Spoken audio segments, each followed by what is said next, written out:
નમસ્કાર દર્શક મિત્રો, આપ નિહાળી રહ્યા છો N24 ગુજરાતી। તો નજર કરીશું આજના મહત્વના સમાચાર પર।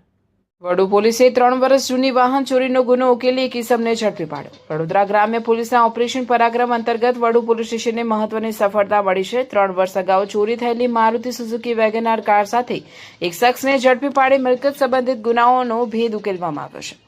વડોદરા ગ્રામ્ય પોલીસ વડા સુશીલ અગ્રવાલ અને કરજણ ડિવિઝનના ડીવાયએસપી પીએન પટેલના માર્ગદર્શન હેઠળ વડુ પોલીસ સ્ટેશનના પીઆઈ જેપી ગઢવીએ સ્ટાફને વાહન ચેકિંગ અને પેટ્રોલિંગ દરમિયાન મિલકત સંબંધિત ગુનાઓ શોધવા સૂચના આપી હતી। તે દરમિયાન પોલીસને બાતમી મળી હતી કે પીળી ટી શર્ટ પહેરેલો એક ઈસમ ચોરીની વેગનાર કાર વેચવા માટે ફરી રહ્યો છે અને જંબુસર તરફથી માસર રોડ તરફ જઈ રહ્યો છે। બાતમીના આધારે માસર રોડ ચોકડી પાસે વોચ ગોઠવી પોલીસે શંકાસ્પદ વેગનાર કાર નંબર GJ06JE 5494 ને અટકાવી તપાસ હાથ ધરી હતી। કાર ચલાવનાર વ્યક્તિએ પોતાનું નામ જયદીપસિંહ કાલુબાવા સિંધા રહેવાસી વડદલા ગામ તાલુકો જંબુસર જિલ્લો ભરૂચ હોવાનું જણાવ્યું હતું। પોલીસે કારના દસ્તાવેજોની માંગણી કરતા તે રજૂ કરી શક્યો ન હતું। ત્યારબાદ એમ પરિવહન એપમાં તપાસ કરતા વાહન થેફ્ટ તરીકે લોક હોવાનું સામે આવ્યું હતું।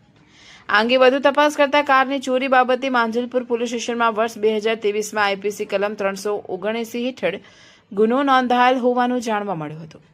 પોલીસે અંદાજિત ₹1.50 લાખની કિંમતની ચોરી થયેલી વેગનાર કાર કબજે લઈ આરોપી સામે કાયદેસરની કાર્યવાહી હાથ ધરી છે। સમગ્ર કામગીરીમાં પીઆઈ જેપી ગઢવી સહિત પોલીસ સ્ટાફના અધિકારીઓ અને કર્મચારીઓએ મહત્વની ભૂમિકા ભજવી હતી। રિપોર્ટર સરફરાઝ દિવાન, વડુ N24 ગુજરાતી ન્યૂઝ, પાદરા।